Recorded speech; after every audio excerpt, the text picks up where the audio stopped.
Nigeria's First Lady of Banking helped build a financial empire that touched millions of lives, then watched it explode in a multi-billion-dollar scandal that exposed how fragile Nigeria's banking system really was. This is the story of how Cecilia Ibru rose to the top as Nigeria's first female bank CEO at Oceanic Bank, and how bad loans, missing collateral, and a massive bailout turned her from icon to symbol of everything that had gone wrong. She did not start out as a villain. Born in 1946, educated in London with a degree in sociology and later postgraduate studies, Cecilia Ibru came home to Nigeria with the profile of a serious professional, not a typical political insider. In the late 1970s, she joined the Ibru organization, the powerful family conglomerate, and learned how money, power, and connections really worked in Nigerian business. That apprenticeship paid off. In 1990, she joined a small family-owned institution called Oceanic Bank as a general manager, hardly a giant of Nigerian finance at the time. Within 7 years, she had climbed to managing director and CEO, turning Oceanic from a modest bank into one of Nigeria's largest publicly quoted institutions, a transformation that earned her the nickname First Lady of Banking. For a while, it looked like a miracle success story. Oceanic was expanding branches, funding big projects, and riding the wave of Nigeria's stock market boom in the mid-2000s. Customers saw gleaming new branches, glossy adverts, and a confident woman at the top, presenting herself as proof that a woman could lead a major financial institution in a male-dominated industry. Young professionals saw her as living proof that the glass ceiling in Nigerian banking could be cracked, and maybe even shattered. But behind those shiny glass facades, a time bomb was ticking. Across the entire banking sector, banks were loading up on risky loans, especially margin loans tied to the stock market and big exposures to oil importers, without insisting on serious collateral or proper risk controls. Executives approved credit for politically connected clients, insider companies, and speculative plays, often with paperwork that looked impressive on the surface but collapsed under real scrutiny. When the global financial crisis hit, Nigeria's stock market crashed, and those supposedly solid assets turned into a mountain of non-performing loans.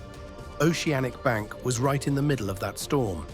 Regulatory stress tests later showed that 10 Nigerian banks were in serious trouble, with 5, Oceanic among them, so weighed down by bad loans and weak capital that they posed a systemic risk to the entire financial system.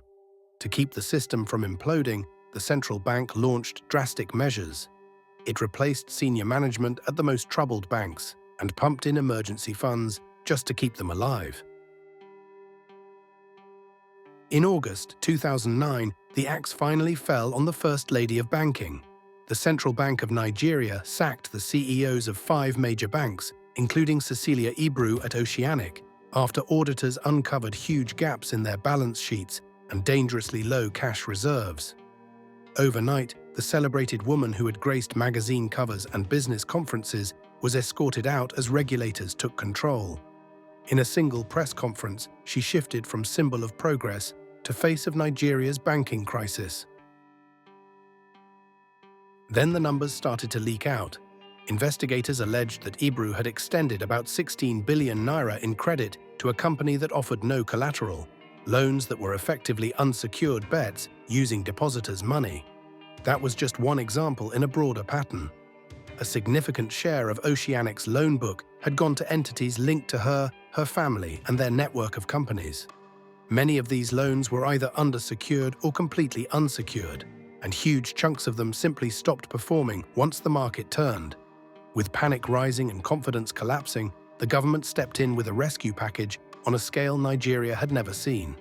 The central bank injected hundreds of billions of naira, roughly the equivalent of several billion US dollars, into troubled institutions to stabilize the system, including a massive tranche into the most endangered banks such as Oceanic. That broader bailout effort is often described as a multi-billion-dollar lifeline, around $2.6 billion or more, depending on how it's calculated. And it made one thing painfully clear. The problem was not just one CEO, it was systemic. Still, individual responsibility mattered. Anti-corruption agencies moved in and began filing charges. Cecilia Ebru was charged with 25 counts of corporate fraud and related offenses, ranging from granting loans beyond her legal credit limits to giving facilities without adequate security, to using fronts and shell companies to mask the true beneficiaries of funds. She appeared in court alongside other bank executives whose institutions had been rescued in the 400 billion naira bailout. What had been whispered in business circles now played out in full public view.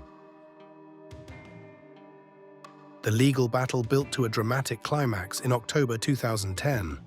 Instead of fighting every charge to the bitter end, Ebru reached a plea bargain. She pleaded guilty to a smaller number of the counts in exchange for a defined sentence and a massive restitution agreement. This was a tactical move. Admit enough to formalize guilt, but lock in an outcome rather than risk an open-ended trial, endless publicity, and a potentially far harsher sentence. The restitution order was jaw-dropping. The court required her to hand over about $1.2 billion in cash and assets, roughly the value in local currency and property that investigators tied to her wrongdoing. This covered a sprawling portfolio, more than 100 properties scattered across Nigeria, Dubai, and the United States, along with large holdings of shares and other investments. Mansions, luxury apartments, commercial buildings, and land parcels were all listed for forfeiture. It was one of the largest asset seizures linked to a single individual in Nigerian history. Think about the contrast. While ordinary Nigerians were watching their savings eroded by inflation, layoffs, and the aftermath of the crash, one banker had quietly accumulated a global property empire out of a failing loan book. For many, those lists of confiscated properties, page after page of addresses and titles, turned an abstract idea of fraud into something concrete and infuriating. It wasn't just numbers on a balance sheet anymore, it was houses, land, and wealth that should never have been hers. Then came the part that sparked the loudest debate: her prison sentence. In line with the plea deal, a federal high court sentenced Cecilia Ebru to 6 months in prison.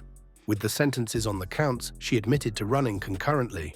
6 months incarceration, even paired with the $1.2 billion forfeiture, felt startlingly light to a public that had watched the near collapse of 9 banks and a bailout costing billions.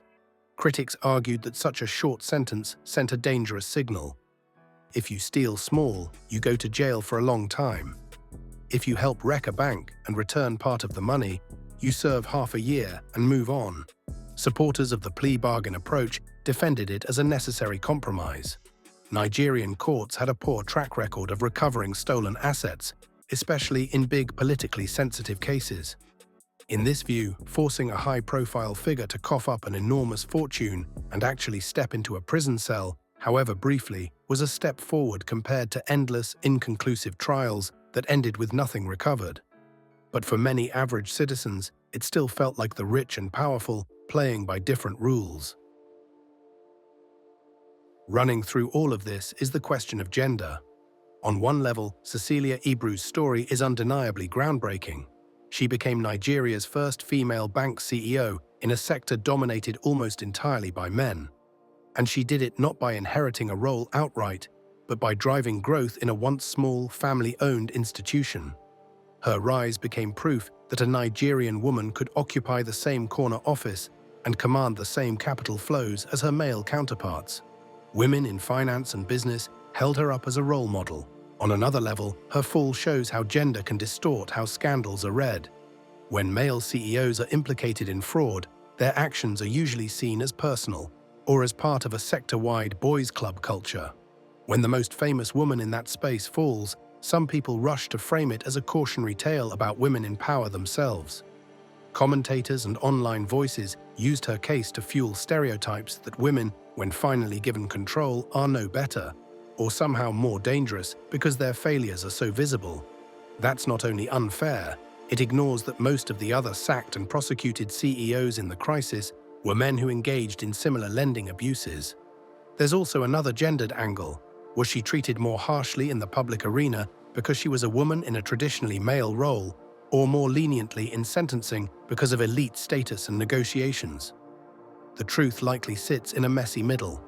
Her case was certainly used for public theatre. No one is untouchable, not even the First Lady of banking. But the system that enabled her remained largely intact. The boards that rubber-stamped strategies, the regulators who looked the other way, and the networks that profited from insider loans did not all face the same level of censure. Look beyond the individual, and the structural failures are obvious. Through the 2000s, Nigeria's banking sector was driven by a frantic expansion race. More branches, higher share prices, bigger loan books. Executive compensation and prestige were tied to growth, not to sound risk management. Governance structures were too weak to restrain star CEOs, and shareholders often mistook rapid expansion for real value creation. Regulators, under political and economic pressure to show a modern and booming financial system, let too many red flags slide. When the global financial crisis hit, this house of cards started to fall. The central bank's cleanup combined immediate bailouts to prevent full collapse, a purge of top management, and the creation of an asset management vehicle to swallow toxic loans. Oceanic Bank was too damaged to continue in its existing form. It was eventually acquired and absorbed by another bank. What had once been a symbol of how far a woman could go in Nigerian finance disappeared as a standalone institution. After serving her 6-month sentence and surrendering assets, Cecilia Ibru did not simply vanish from public life. She later co-founded a private university, positioning herself as a patron of education and development. Supporters framed this as a form of giving back, a way to redirect her experience and resources into young people's futures. Skeptics saw it as an attempt to rehabilitate a disgraced image without fully grappling with the damage her actions helped cause. For the public, the scars of that era linger. Employees lost jobs in the restructuring, investors took hits, and many Nigerians came away convinced that the rules still bend for the powerful.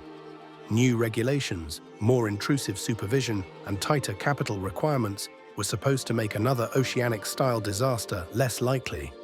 Yet the broader question of accountability, who really pays when an entire system is mismanaged, remains unsettled. To understand how big this scandal really was, you also have to think about what didn't happen. No top-tier politician went to jail for leaning on banks to hand out reckless loans. No major board was collectively prosecuted for sleeping through years of red flag credit decisions, and very few regulators faced consequences for signing off on glowing reports while the rot was spreading.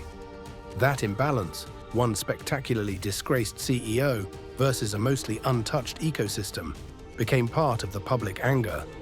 People could see that the system had been designed so that the figure at the top would absorb the shame, while many of those who benefited from the easy money era quietly walked away. And yet there is still a hard lesson inside her story for anyone who wants power, especially in a fragile system. When times are good, aggressive growth, personal charisma, and big man or big woman leadership styles are celebrated. The cameras flash, the awards come, the speeches about breaking barriers get louder. But the moment the tide turns, every unchecked decision, every corner cut, and every silent compromise comes back like an audit on your entire life. For Cecilia Ibru, the price of those years of unchecked authority was her reputation, her freedom, and a fortune scattered across 3 continents.